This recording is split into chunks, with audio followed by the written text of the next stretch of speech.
You're tuning into Black and White Sports on YouTube. The no-holds-barred truth on sports. The main event starts now. All right, Black and White Sports supporters. Well, my God, I wanted to wait a few minutes to gauge some reaction to see if it was anything like my reaction to that atrocious game that we just watched involving the Fever and the Sun. I don't understand what is going on with this team when they come out with the kind of effort like I saw tonight, particularly in the first half. You've heard me say, look, if you come out and play with a lack of effort, that is something that should fall on the coach. I mean, it falls on the players ultimately, but something was not right. All right? That first half was very sluggish. It was ugly. It got bogged down. And maybe that is, because of the defense, what it is that the Connecticut Sun hoped to do. And the other thing I want to recognize is you guys have heard me say it. It was a massive mistake for the Chicago Sky not to do everything in their power to make Marina Mabrey happy. Well, the Sky didn't do it. And then she went to the Sun. By the way, she was averaging like over 15 points a game with the Sun. And today, she had a bonkers performance for the Connecticut Sun in the playoffs.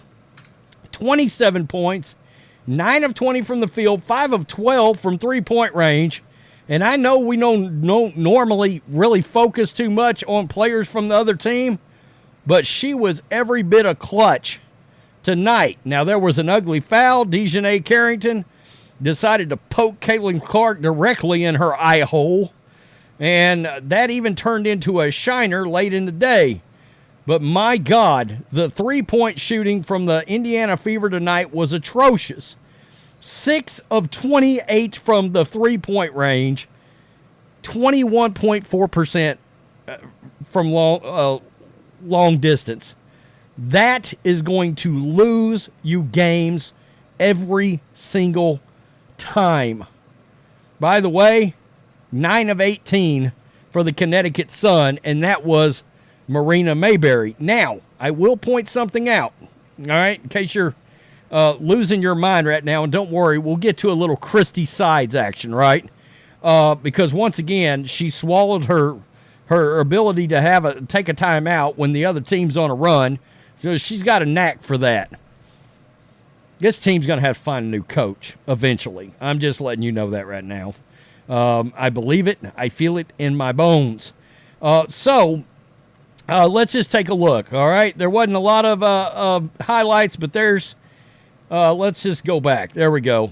Kelsey over to Caitlin Clark, long range. She knocked that one down. And that was one of the few that fell through tonight for Caitlin Clark. Let's take a look at this one right here. And this was, Mabrey was on her. She took about 4 steps back and knocked this one down. In the first half of this game, Caitlin was very silent, all right? Kelsey, she did score some points in the first half of the game, and then she went silent in the second half of this game. And this was rough. Now, what I will point out, all right, is 2 things likely will not happen in Game 2. At least, I hope they don't. Mabrey probably won't go for, how many points did she end up scoring? Let me just go over here. Was it 27? She probably won't drop 27, although she's capable of doing it. She probably won't. And Caitlin Clark likely will not be, she won't be 2 of 13 from three-point range, all right, in either of the next 2 games. So that in itself should make some folks feel better.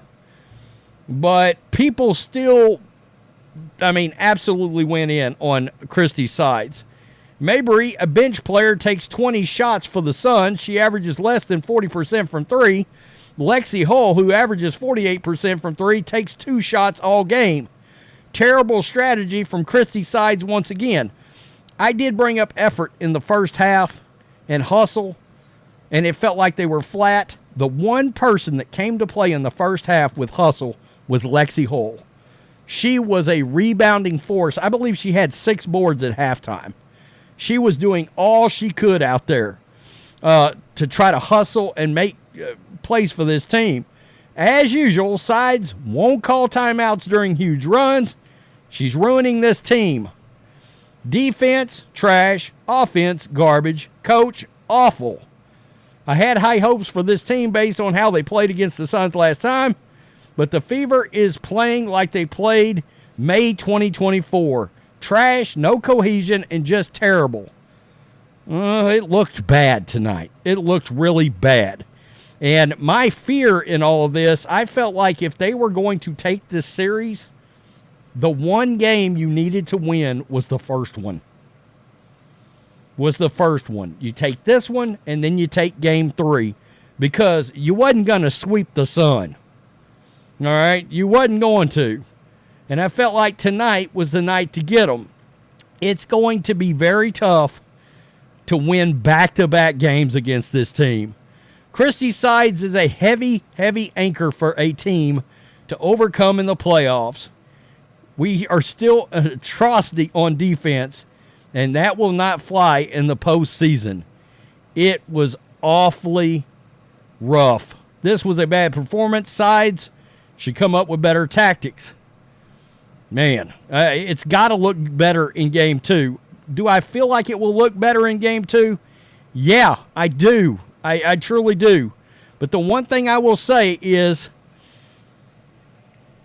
when it feels like they're struggling that much from three-point range, you've got to start driving and bombarding the actual basket and try to get some of those three. And I will tell you, it wasn't an issue with, look, the Suns played good defense, but look, the Fever got some wide-ass open looks from three-point range, and they just didn't go down.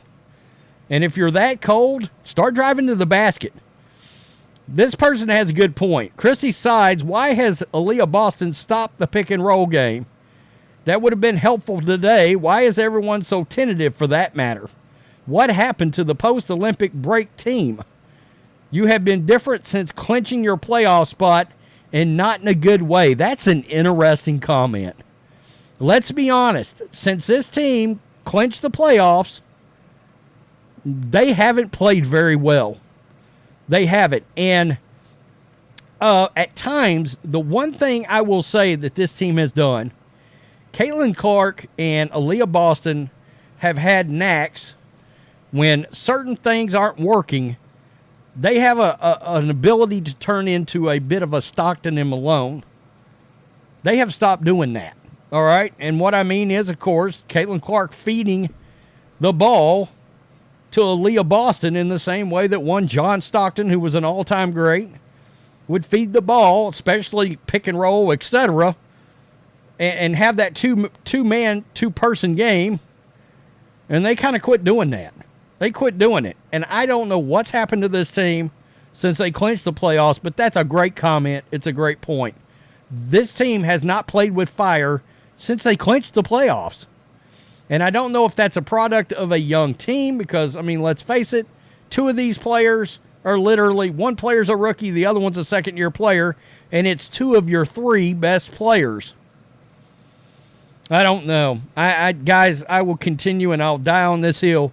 And unless Christie Sides wins a championship either this year or next year, my mind won't change. And even if they win one, I'm going to sit back and go, but wasn't that more a product of having three really damn good players? One of them a potential all-time great in Caitlin Clark?